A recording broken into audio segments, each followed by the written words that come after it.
Hey, what's up folks? How's it going? This is Waj. Hope you guys are all doing well. And this year has been really interesting when it comes to the whole smartwatch market. And here what we're going to do is I'm going to take 5 of my favorite smartwatches that came out this year in 2015 and put them head to head against each other. And we're going to basically do a shootout to determine which smartwatch reigns supreme. So specifically, we're going to be testing out the Apple Watch, the Moto 360 second generation, the Asus ZenWatch 2, the Pebble Time, and the Samsung Gear S2. So if you want to find out which smartwatch we liked the best this year, stay tuned and let's get right into it. Now, in order to determine which smartwatch reigns supreme, we're going to put all these watches through 5 different categories and give them each a score out of 10, and that way we can add up all the scores and see which one theoretically has the most to offer. Now, of course, it's important to keep in mind that this is based on my opinions and experience, and whichever smartwatch comes out on top in this shootout may not be the perfect watch for your personal needs and interests. Now, the first thing that we're going to take a look at is the build quality and design. Now, speaking of the build quality, pretty much all of these watches are very good. They're all to some extent dust and water resistant, so they're pretty durable in terms of most of the things you're going to do in every day-to-day life. But in terms of the design itself, now that is definitely more of a personal choice. For me personally, I think the Gear S2, Apple Watch, and Moto 360 have a fantastic design. There's no real complaints that I have with the design, and I think aesthetically they look really sleek and very modern. And in that regard, all 3 of these watches score a 10 out of 10 in terms of build quality and design.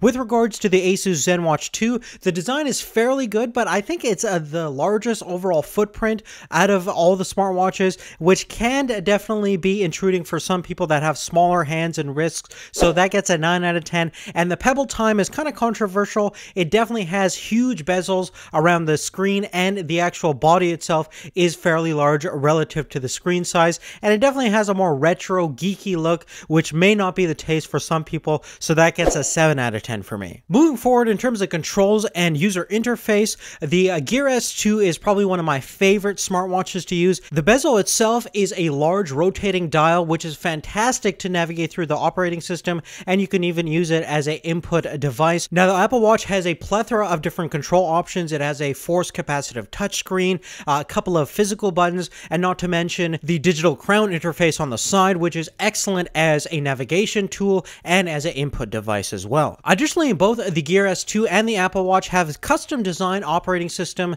based on the hardware itself, which is definitely more optimized for a more cohesive user experience, and in that way they're a little bit easier to use and certainly more pleasurable to use as well. And through those means, both of those watches get a 10 out of 10 for me in this category. Now, both the Moto 360 2nd Gen and the ZenWatch 2 are using Google Android Wear, and it's a fantastic all-encompassing operating system that has OK Google Search integrated, as well as being pretty universally accepted with all sorts of different devices. And when it comes to physical controls, you control the watches through the capacitive touchscreen, which sometimes can be a little bit laggy and less responsive compared to the Gear S2 and indeed the Apple Watch. Now, probably one of the most unfortunate things about both of these 2 smartwatches is that there's really nothing new that they're bringing to the table compared to the previous generation models, and there's no real benefit compared to the other smartwatches you're seeing out there that have innovative user interfaces and innovative physical control methods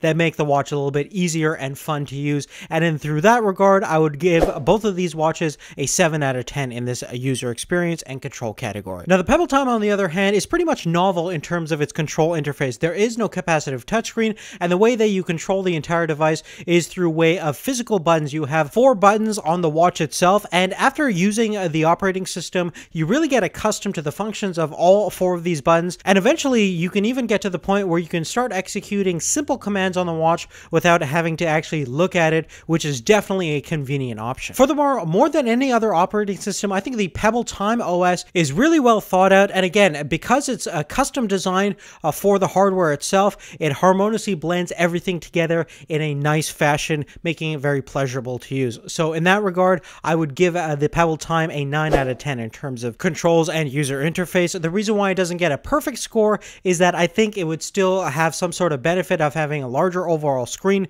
with capacitive capabilities, since that's the norm these days. Now next we're going to take a look at compatibility. Now both the Apple Watch and the Gear S2 are kind of limited in terms of the devices that they're optimized for. Sure, there is a possibility of using the Gear S2 on a traditional Android smartphone, but it's really optimized and specifically designed around the Samsung ecosystem, much in the same vein as the Apple Watch is designed around the iOS platform. So in both those regards, they get a 5 out of 10 because they're not the most widely compatible devices. But with respect to the ZenWatch 2, Moto 360 2nd Gen, and Pebble Time, all three of these smartwatches are cross-compatible with both Android and iOS platforms. So in that vein, they get a 10 out of 10. Now for those people using Windows devices or perhaps another operating system besides iOS or Android, they're kind of out of luck. But again, most people are using iOS or Android, so in that regard, any of these three watches will be a perfect addition for them. Now moving on, let's talk about battery life. I've actually spent a decent amount of time testing out the battery performance of all 5 of these smartwatches for the past couple of months, and the way that we're going to evaluate this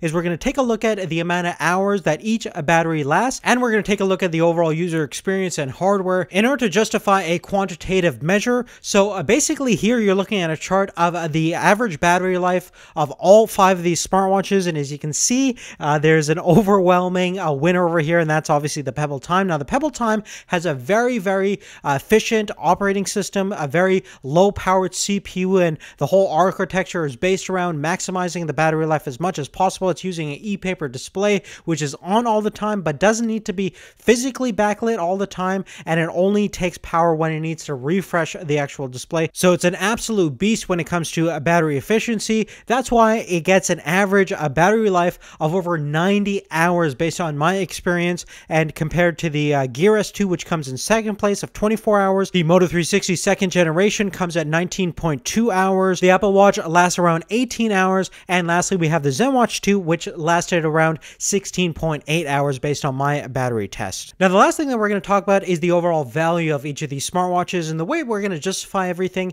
is we're going to talk about all the different parameters we discussed throughout this video, and then we're going to factor in the actual asking price of each of these products. And obviously, there's going to be a range of different pricing because a lot of these smartwatches comes in different models and different sizes. But of course, we're going to focus on the watches that we're specifically using in the shootout. And now, starting with the Gear S2, it starts at $249 and goes to about $300 for the classic version. Now, we actually have the Gear S2 Classic, but if you get the standard kind of sports version, it's pretty much identical in terms of functionality and specifications, but there is obviously a little bit of aesthetical difference, which may be a preference for some people. But based around the $249 price tag, there's definitely a lot of value here, and I would give it a solid 9 out of 10. And regarding the Asus ZenWatch 2, this is one of the cheaper Google Android Wear devices, and it's definitely good value for the money, 8 out of 10 there. The Moto 360 2nd Generation is definitely a little bit more expensive. There's obviously a 42mm version and a 46mm version, priced at $299 and $349 respectively. And besides having the heart rate monitor at the back of the watch, there's really no big difference between this and the ZenWatch 2 from a specification and functionality standpoint. So there's definitely less value over here, and that's why I would give it a 7 out of 10. The Apple Watch is starts around $349 and goes all the way up to a crazy $17,000, $20,000 if you get the 18 karat gold version with the fancy straps. But if you get the standard sports version over here, which retails for about $350, which is still pretty expensive compared to the other smartwatches such as the Gear S2 and ZenWatch 2. And even though from a functional and design perspective, it definitely has a lot of thought and money put into it, but I still think it's overpriced compared to the market of smartwatches that we have right now. And lastly, regarding the Pebble Time, it's one of the most aggressively priced smartwatches on the market, and with that price tag, it's definitely worth a solid 10 out of 10, especially when you start thinking about the feature sets and the different benefits we talked about in this video at this specific price tag. Now, with all that done, let's finally add up all the scores with all the different categories. And as you can see over here, with a total score of 46 points out of 50,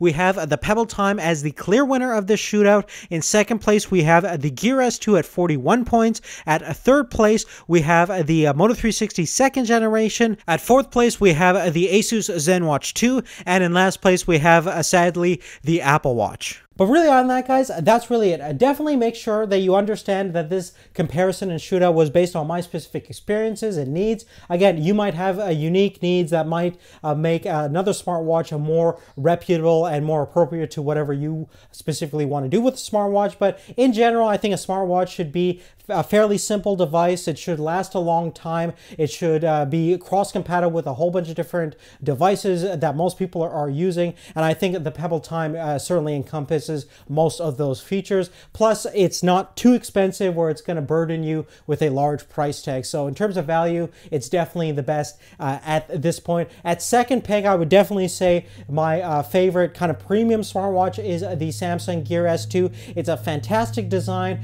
great interface, really nice to use. Obviously, there's some caveats, a little bit more expensive than the Pebble Time, but it's definitely representative compared to most of the other smartwatches that you can get out there. But if you like this video, helped you out in some way, definitely give us a thumbs up. That really helps us out tremendously. Check out the description down below. You'll find the links to all of the smartwatches we tested out. And thank you again for watching. We'll see you later. Take care.